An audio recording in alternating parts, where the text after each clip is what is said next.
Good afternoon. My name is Bob Elias, and as chairman of the Associated Student Speakers Program, I'd like to welcome you to our sixth lecture of the fall quarter.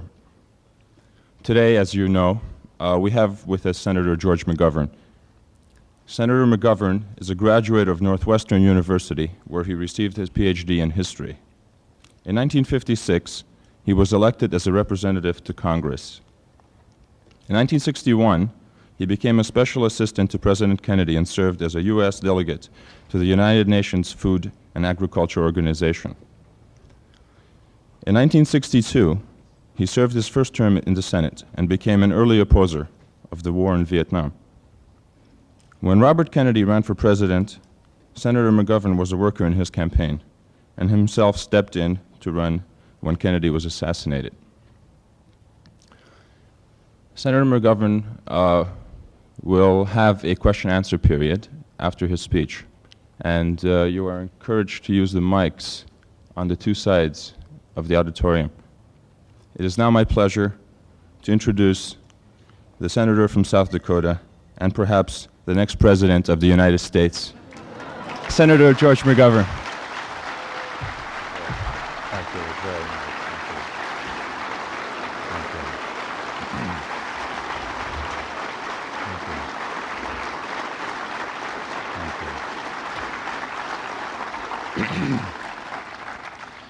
Thank you very much for meeting with me today. If I have any special credentials to speak here this afternoon, it would be that having begun my career, as the chairman has said, as a student and teacher of history, Mr. Agnew has recently given me a much more impressive title when he came to our state and called me a hopeless, hysterical hypochondriac of history. You may recall that the vice president selected my state of South Dakota at Sioux Falls to give us a very thoughtful refutation of the Scranton Commission report on campus unrest. So, having had the benefit of that special instruction, we now in South Dakota are uniquely qualified to talk about unrest. Somewhat in the hope that I might know more about the Vice President, I noticed a little book, which some of you may have seen, that appears in the airport book stands called The Wit and Wisdom of Spiro T. Agnew. I bought that book, and as those of you who have gone through that experience know, it costs $1. It's about that thick, but when you open the book, you discover that every single page is blank, except for the foreword, which reads as follows: "When small men cast big shadows, it is a sure sign the sun is setting."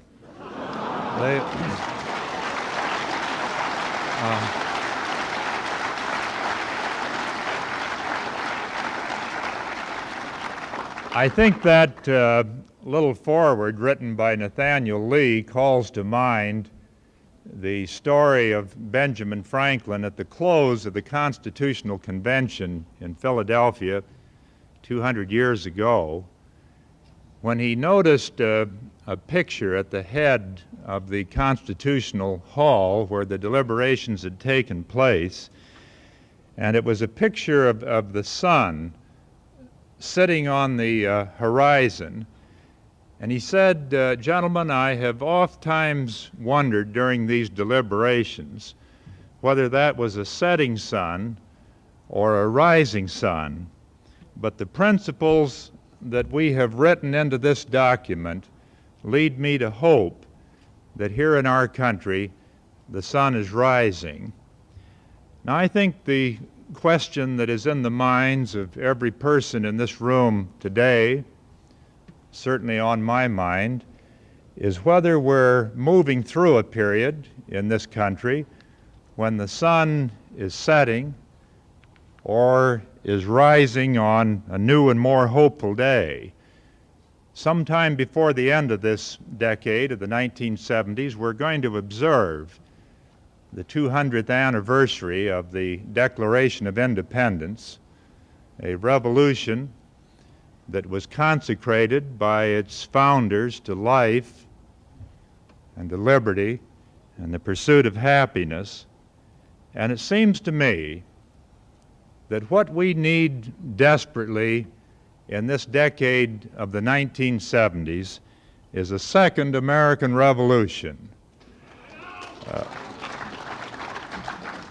Not a revolution of destruction, but a rededication to the ideals that gave us birth, and a quiet but persistent determination at long last to square American policy with American ideals. Very frankly, I can't think of a single fundamental ill that is facing this society of ours today that could not be healed, at least in major part, by a genuine and honest application of both the spirit and the letter of the Declaration of Independence and the Bill of Rights.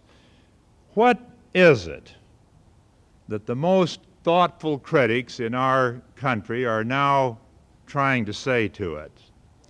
Is it not that they are calling us to turn away from death and killing and destruction to life? Are they not calling us to turn away from repression to liberty? Are they not calling us to turn away from the degradation of the human spirit to the pursuit of happiness? In short, are they not saying what was said 2,000 years ago, you hypocrite, before you try to cast the mote out of the other man's eye, first cast the beam from your own eye? Instead of setting off on a crusade in Asia, they are saying, be sure that your own hands are clean. Before you talk about self-determination for the people of Vietnam, get your own self together. The Vice President calls the advocates of change and dissent radicals, or radical liberals, as the case might be. And in one sense, he may be right. Because if we are to save ourselves in this country, it seems to me that a radical restructuring of our policies and priorities is absolutely necessary. Now,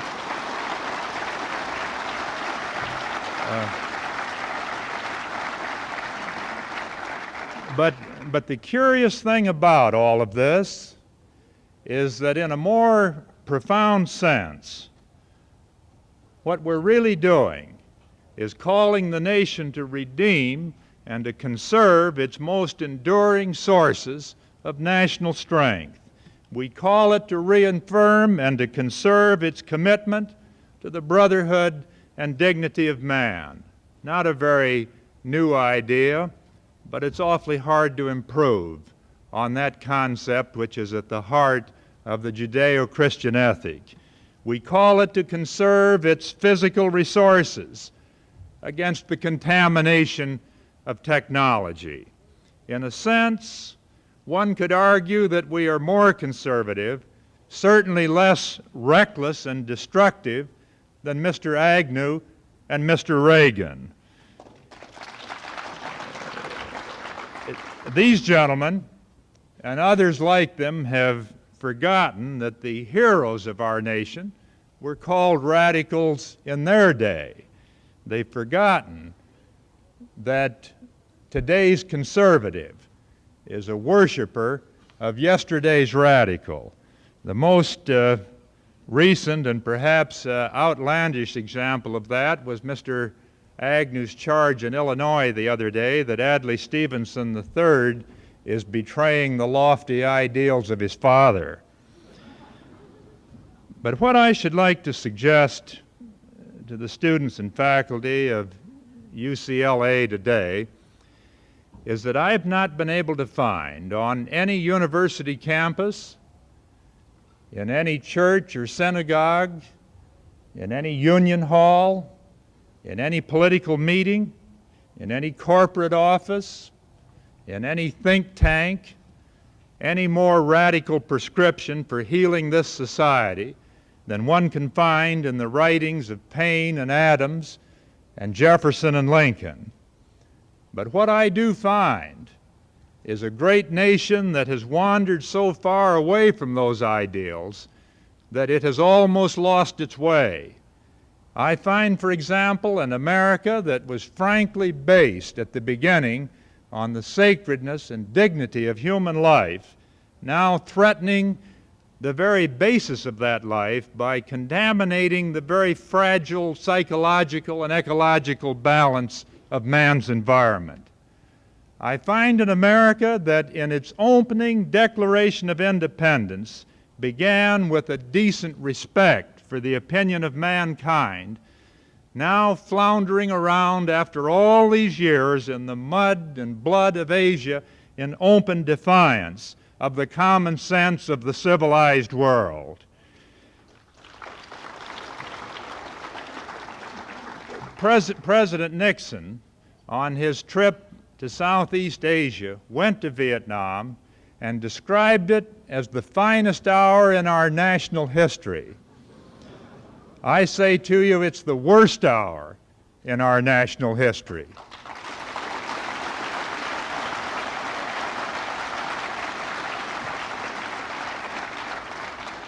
He referred on that trip to General Tew as one of the 3 or 4 greatest statesmen of our age.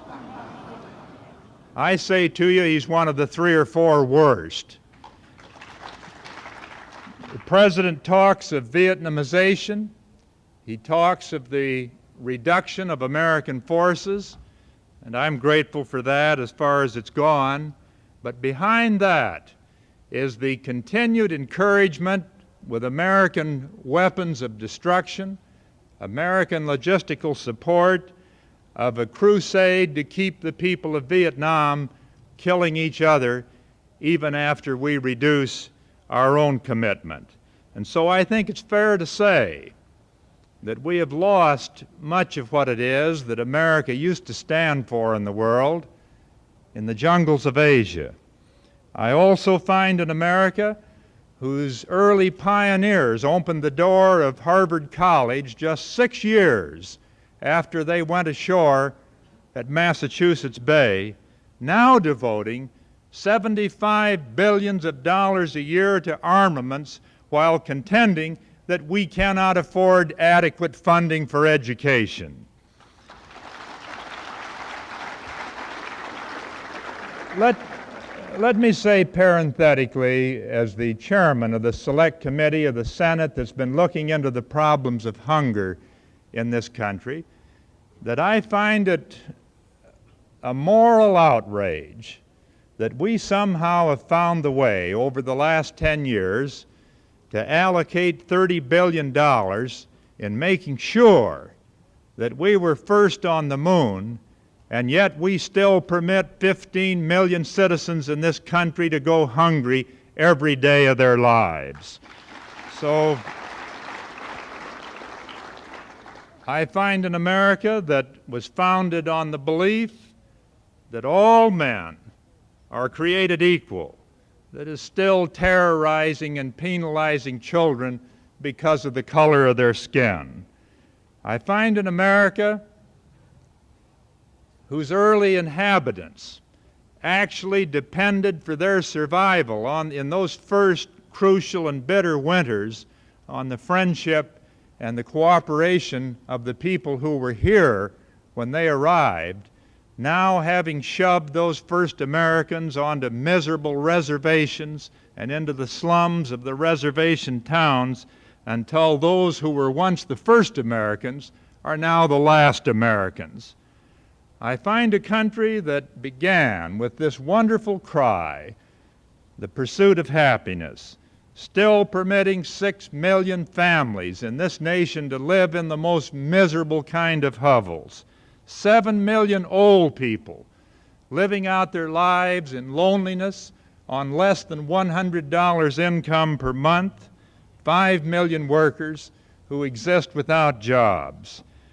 I find a country perhaps most paradoxical of all, that opened its arms all during the 19th century to families who came here with their children to get away from military conscription, now watching their sons drafted and sent off to a war they regard as foolish and barbaric.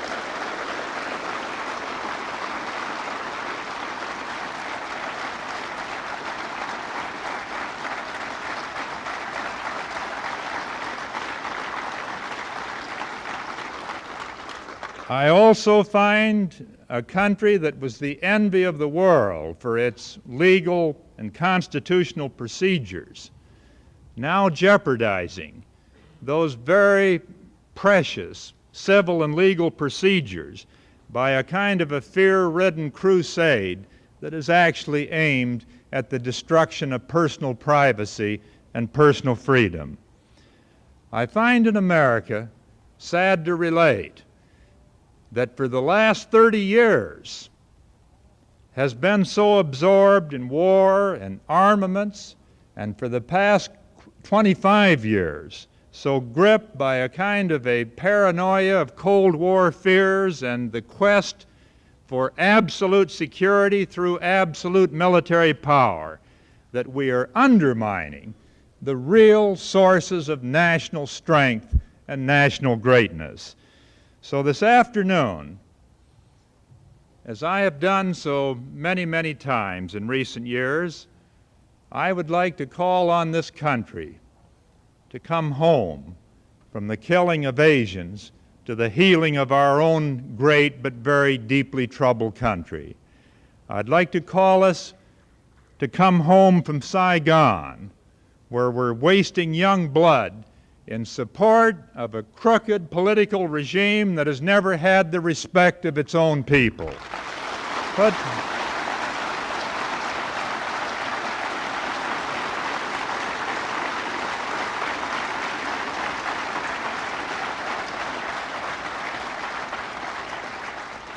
I would like to call on my country to come home from the bitterness and the terrible evil of racism to the dignity and brotherhood of the individual. I would like to call on our country to come home from the politics of manipulation, from the Southern strategy, from all of the PR techniques with which this present administration has clothed itself, to come home to the politics of decency and faith and reconciliation. I would like to call us to come home from boasting about a silent majority to what Americans at their best have always regarded as the higher ground of individual conscience and personal responsibility. I would like also to call us to come away from intimidation and conspiracy trials to the Constitution and the Bill of Rights. Perhaps most of all, what I am saying here today is that America should come home to that sense of community that opened this country and that is the only basis on which nationhood can be built. Because I think what we need most desperately of all here in the United States is the assurance that we can build here the kind of a community where we really care deeply about each other. So let me plead in conclusion that we rededicate ourselves not only to peace abroad, but to the healing of our nation. That, I think, is the way home for the United States of America. Thank you very much.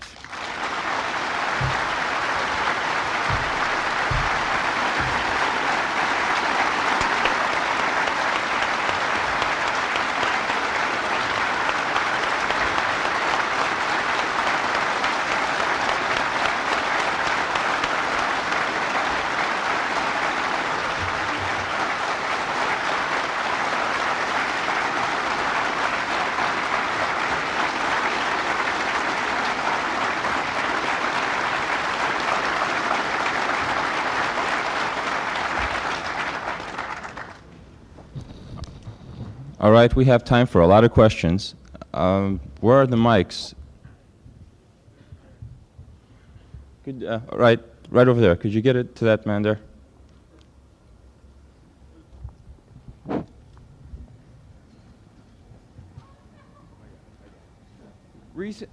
Hello? Recently, I like everything you said about the Constitution and everything. Recently, our Congress passed its anti-crime legislation, including the infamous no-knock provision. I wasn't in the country when it was passed, and I don't know all the details of it. However, from what I've heard, only one senator voted against it. It wasn't you. I don't know whether you voted for it or you didn't vote at all. If you didn't vote at all, I don't know why you didn't vote at all on something so crucial. I don't know why you didn't pair off, at least, or do something to make your feelings known on this. Or do you feel like every other liberal senator that law and order is more important than our constitutional rights? Well, I think that law and order is important, but I don't think we're going to achieve it by betraying the Bill of Rights and traditional constitutional procedures. Now, I frankly confess that I was out of the country when the vote took place the first time on this bill, early last January, but we had a second shot at it later on when it was considered again in the Senate of the United States, and an effort was made, a serious effort, to eliminate the no-knock provision, which I helped to lead on the floor of the Senate. An effort was made to eliminate the preventive detention features of that bill, which I also helped to lead. I regret very much, as you do, that those provisions are in this bill. It does provide a number of forms of assistance to upgrade the quality of law enforcement in the states, in local communities. There are parts of that bill that are worth saving. I'm very hopeful that those two objectionable features, which were included in the final bill, will be eliminated by the courts. Now, it's a fact that even the senator who voted against it the first time, Senator Metcalf of Montana, after we made a strong effort on the floor of the Senate to eliminate those two features, ended up supporting the bill on final passage. I don't think very many people in the Senate of the liberal side of the aisle were very happy about that bill. I only say in our defense that we did make an effort to eliminate the most objectionable features, and that most of us share the hope that those senators were right who predicted that the courts would strike down the no-knock and preventive detention features. It's wide open. Well, if you felt that the law was important enough to pass anyway, and if it passed by something like 75-0 or some ridiculous margin, so that you knew it would be implemented, it was obvious that if you felt very strongly about the no-knock and the preventive detention, you could have voted against the bill, stating those as your grounds, making clear why you voted against it, and making clear how you felt about these things. The important provisions would have been passed anyway. However, I think that if you feel that this was really as dangerous, as unconstitutional as it is, you had no right voting for a bill like that, hoping that the courts would deal with it, and if the courts don't deal with it, having it on your conscience, a bill you knew would be passed anyway, and I feel that the only reason you voted for it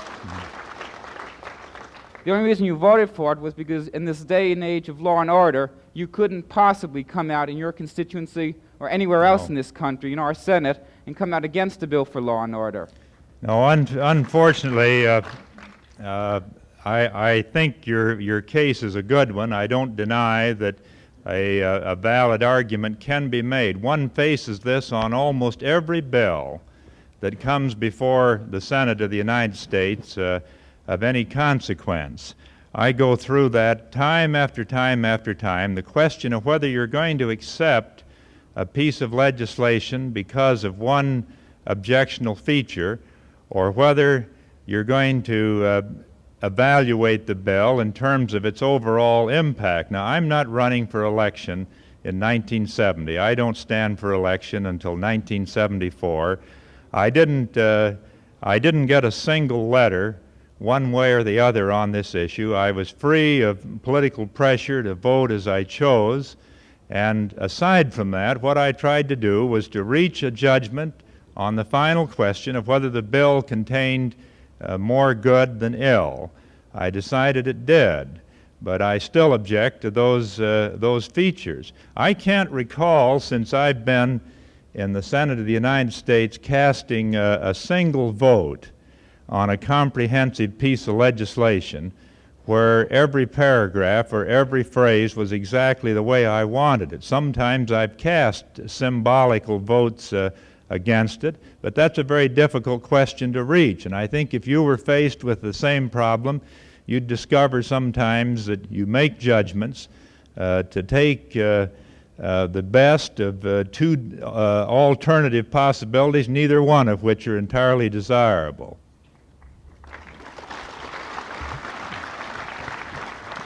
Over here.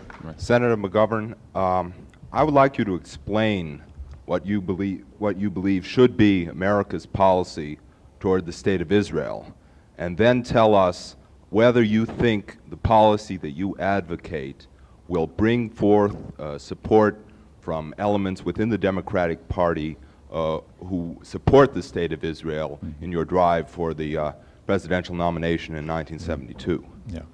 Well, I resent the implication that every question has to be tied to some drive for the presidency in 1972. I know that that's made in good humor, but the truth of the matter is that I started speaking out on many of these issues when it looked like it might lead to defeat in South Dakota rather than nomination to the presidency. With reference to the Middle East, I can't really fault the policy that the Nixon administration has pursued. There might be certain aspects of it that one would change in a minor way, but I think on balance, what the administration has done in the Middle East is to use what influence and prestige we have in that area to bring the two sides together at the conference table in face-to-face discussions.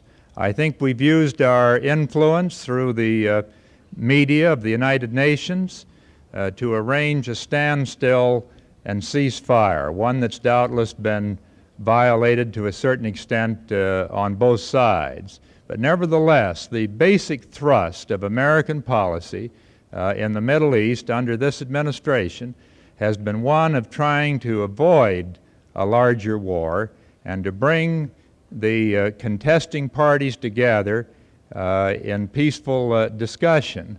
I think that's a proper policy. I think it's a very difficult one to pursue, but it's one that I personally endorse, and having very harshly indicted the Nixon administration for their handling of the war in Southeast Asia, I want to exercise some generosity of spirit in saying I think they've done pretty well in the Middle East.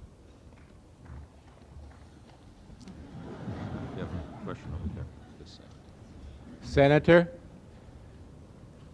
before Dien Bien Phu, the President of the United States, Dwight D. Eisenhower, told a conference of governors, and I paraphrase the following quote, "Do not think when we support the French military effort against the Vietnamese insurgents that we are doing so for any charitable purposes.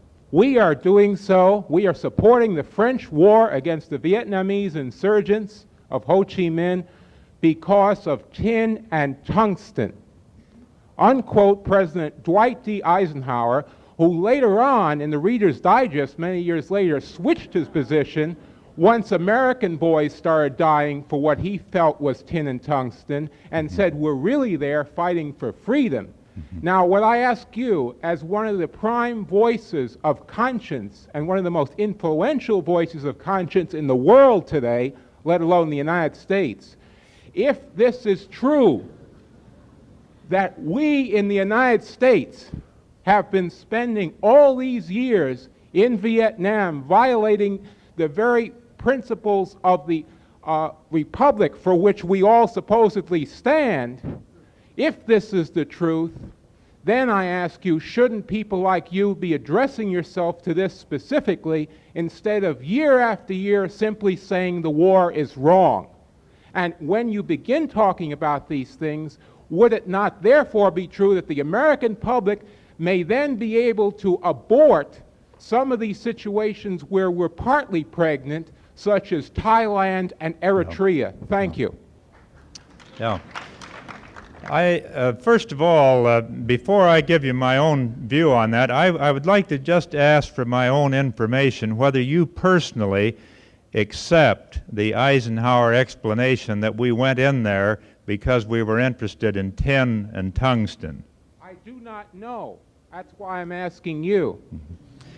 I suspect that it's an oversimplified explanation of why we went in. The United States News World Report during the same period broadened it to say that we were in there, and of course this was again before Americans started dying, when we were just fighting the war by proxy with French dying for it. The U.S. News World Report said tin, tungsten, rice, rubber, and oil. Yes. Well, I'm familiar. I'm familiar with President Eisenhower's statement. I've always thought, even at the time he made it, that there were motives in addition to that. I think that was one. I think we somehow had in our minds a picture of Southeast Asia as a great source of essential raw material for the United States that might drop into the hands of a monolithic world communism, and that we had to stand there to prevent that from happening. But behind that, it has seemed to me from the very beginning there were other factors operating. For one thing, we wanted the French to join with us in an alliance system in Western Europe.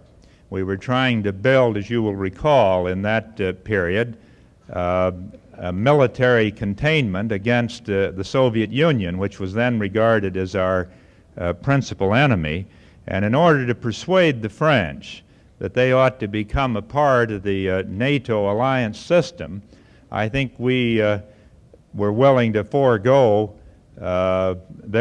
willing to permit their effort to recapture their colonies in Southeast Asia. I think that was one factor.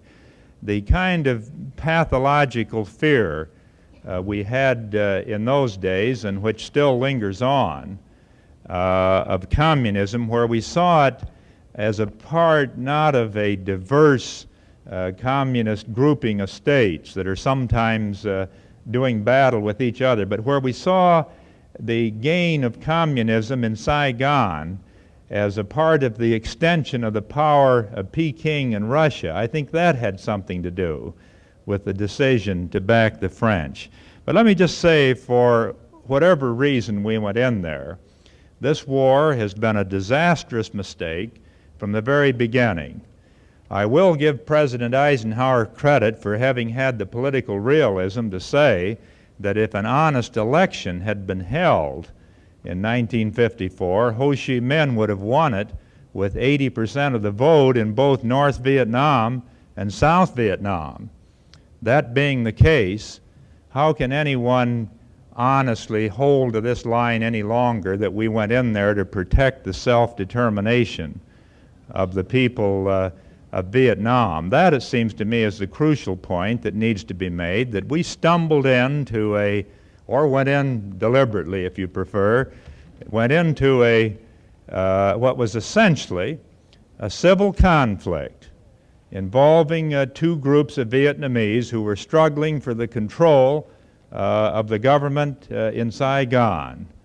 The first entry came in the form, as you say, of military aid to the French. That was a tragic departure from the posture that we had said we were going to uphold around the world, which was to encourage the end of empire, to encourage the Western powers to give up their colonial holdings in Asia and in other parts of the world. So we violated at the very beginning the concept of self-determinations of people, And I think from that day to this, we found ourselves involved on one side of a civil war, and unfortunately, from our standpoint, the side we picked is the one without much support among the Vietnamese people.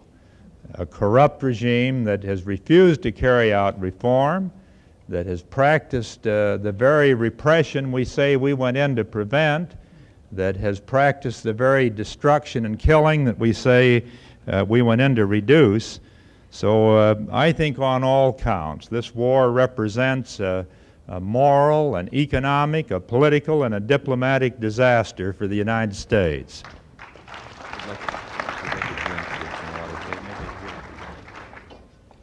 All right, I believe we have a question on this side right here. Yes. The question I have deals with the question of the growing repression in this country and with what you've referred to as the destruction of civil protections under the law. Now, recently, here in California, we've had two issues arise very relevant to this. Two issues of what? Two issues arise very relevant to this growing repression. The concern is mainly amongst people on the left, amongst people who've been involved in the movement for a long time, that once the apparatus of repression is built around Angela Davis, around the Black Panthers, around the Weathermen, will this apparatus be dismantled, or will it continue to be used for other people who are not quite so far to the left? And these questions relate to your positions on two specific issues here in California on which liberal Democratic candidates running for office have taken positions this year. The first concerns Angela Davis. Angela Davis, as you will recall, was teaching at this university. Yes. An issue arose last spring as to whether her contract should be renewed for the coming year. Governor Reagan's position was that it should not be renewed. Jesse Unruh's position was last spring, which he reiterated last month in San Francisco before the Labor Council there, that the problem should not have arisen because she should never have been hired in the first place. And so the question there is, should Angela Davis have been allowed to teach at the university? Should she have been rehired? The second question concerns a position which appeared in this morning's LA Times, taken by O'Brien yesterday, the Democratic Party candidate for Attorney General. And his statement yesterday was that if any kidnappings of public officials take place on Election Day in California, we should declare martial law in this state with all that means about the suspension of civil liberties, arbitrary arrest, suspension of bail, and other civil protections. I was wondering precisely about your position on those two issues. Was the question about Angela Davis directed specifically to the question of whether she should have been hired, or once hired, should she have been retained on the faculty? Actually, you could cover both if there's a difference between Well, I mean, the two. you're talking not about the pending trial, but the question of her status. No, if you would like to go in, however, No. to the pending trial, I'm not. if you wish to open that particular cans No. of worms as to whether you feel that No. Angela I'm can not, get a fair trial, and Yeah. if she cannot, precisely what should be done about it, should she be set free, etc. Well, I think that's a relevant issue to cover. I'm not about to repeat President Nixon's mistake of coming out and either condemning somebody or emancipating them before the trial begins. But with reference to the other question, it seems to me the only test in either the hiring or the firing of a teacher is whether they're competent or not, whether they're competent to teach.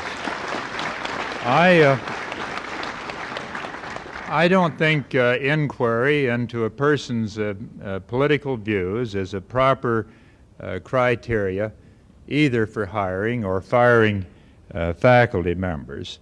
So that puts me neither in the Reagan or the Unruh camp, I guess. in terms of that particular question. Now, with reference to the statement about what ought to be done if there is any kind of disruption on election day, in the first place, I don't know why all the talk about terror and disruption on election day. It seems to me that the evidence of that happening is very perfunctory, to say the least.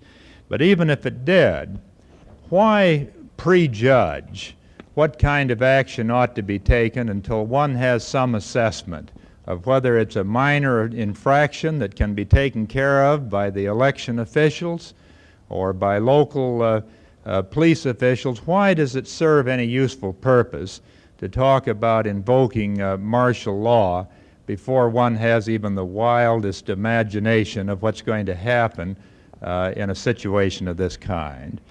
I think we have too much in the way of emotional threats and scare talk of this kind. I don't think it serves any useful purpose to have violent rhetoric or violent behavior either on the left or right. They feed on each other in such a way as to reduce the chances for a peaceful and humane society to be built here in the United States. And as for myself, I deplore irresponsible rhetoric and irresponsible violence on either the left or right.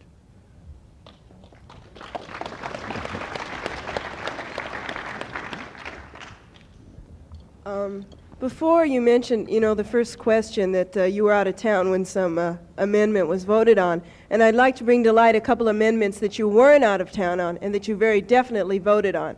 For example, in 1963, you voted on the Gulf of Tonkin resolution. 64. 64. It doesn't matter what year, we were in there a long time before then, too. But you voted on that resolution, which started sending troops over to Vietnam then. No, that did not start Well, sending I think troops. you're really trying to cover up the fact. Will you let me go on? No, You voted for that resolution. no. Also, you voted on Henry Byrd's anti-riot legislation, which has been used against people like H. Rap Brown, which has been used against Bobby Seale, national chairman of the Black Panther Party, and which has been used against the Chicago 7. Now, you say you were in town when you voted on this. I'd like you to explain that. Also, the fact is in your McGovern-Hatfield amendment, which you put forward very clearly, you have a clause in there that says that the United States should go in, if so requested by the State Department, because American troops or citizens are being threatened. And I'd like you to point out the difference between that and the rationale that the United States government used in the first place to send troops into Vietnam. And one other thing I'd like to add, I find it rather hard differentiating you from many of the other liberal politicians that have been in the past and in the future. That includes people like John Kennedy, who was put forward as a big liberal politician, yet who started the Green Berets and who started sending in the first American advisors into Vietnam. And I'd like you to explain a little this and why you're putting forth, a very strong line about support me for the president. Well, you may be putting that forward, excuse me, you haven't said that yet. But putting forward, a line about supporting the Congress and things like this, when there's a very strong militant student and worker movement going on in this country. And I think you're deliberately trying to mislead that and get us into supporting you and the democratic system, which has always been a farce in the United States. Well, first of all, let me ask you, did anyone hear me quote John Kennedy as an authority on what I think we ought to do in American foreign policy in the 1970s? I don't think I came here today to suggest that because John F. Kennedy or others at an earlier day were members of my party, that they were necessarily right on all the judgments they made. President Kennedy, 10 years ago, said we made a terrible mistake in the invasion of Cuba and that he would take full blame for it. I never thought all of the blame should be placed on him, but he took it. He accepted the blame for it. He came into office at a time when the mood of this country was vastly different from the mood today. He did not have the advantage of the kind of insight that you have today at a time when thoughtful critics all across this country are making it comparatively easy to see the mistaken calculations that were made by John F. Kennedy and others at the early part of the 1960s. Now, you're right that the first commitment of American forces were made in the Kennedy administration in 1961 and 1962. You were wrong in suggesting that the Gulf of Tonkin resolution began the serious introduction of American military power into Southeast Asia. I don't come here to apologize for my vote on the Gulf of Tonkin resolution other than to just say it was a wrong vote. I made a mistake.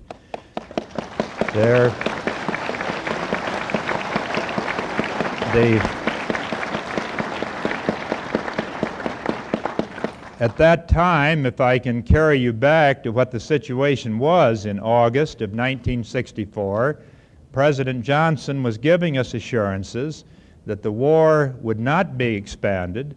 He said he would not send American boys to fight in a struggle that ought to be resolved by the Asians themselves.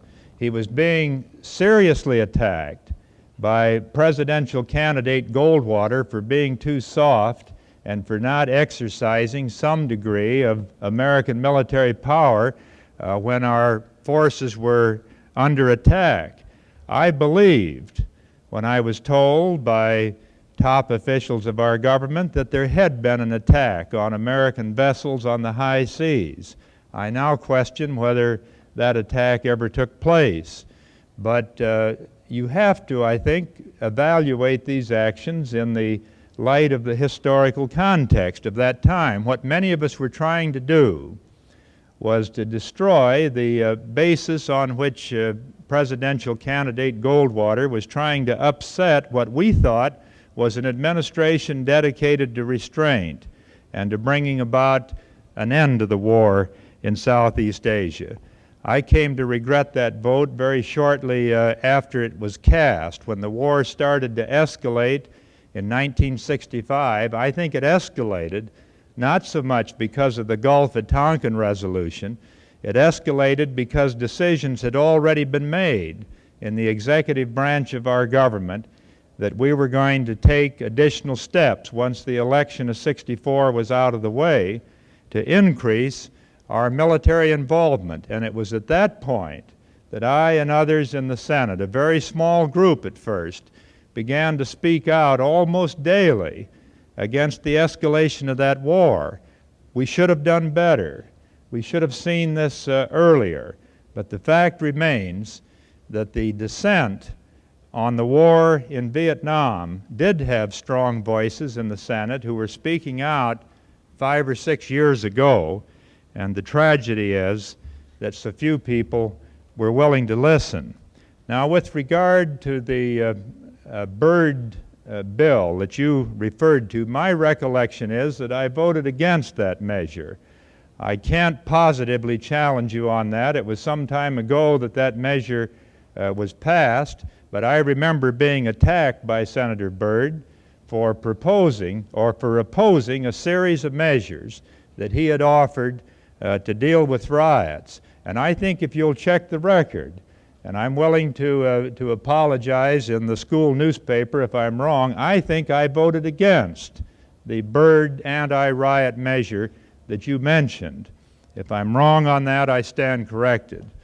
But your facts are off on a couple of other things, including the text of the McGovern-Hatfield resolution, which has no such language as the phrase that you just read. And I think it's fair to say that you may be mistaken on some of these other facts. I've just been handed a note here by my legislative aide, Mr. Yancey Martin, that my memory was right. I did vote against the Byrd riot amendment. We'll take just one more question. Will you tell them that then? Thank you. We have time for just one more question, and there it is. Senator McGovern, first, hello.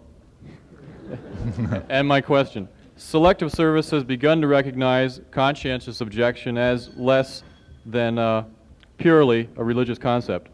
What do you feel should be a working definition of conscientious objection in this or newer systems? And also, what acknowledgement of selective objection for particular wars should such a system make?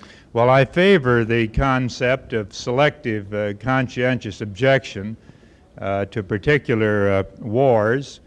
I think the criteria ought to include not simply formal religious grounds, but a genuine conviction on the part of that individual that a particular war does not serve the national interest, that it's a violation of the basic principles of the nation, the judgments of the individual, and I think the definition ought to be broad enough so that people who object to a particular war are given at least as much consideration as those who object on broad general grounds to all wars. Now, frankly, I have voted against the extension of the draft the last 3 times. I favor a voluntary system. I think this is the traditional system that this country has followed through most of its history, and while even that has some dangers and risks to it, I would prefer an entirely voluntary system to the kind of forced labor that we now use under selective service. Senator McGovern? Thank you very much.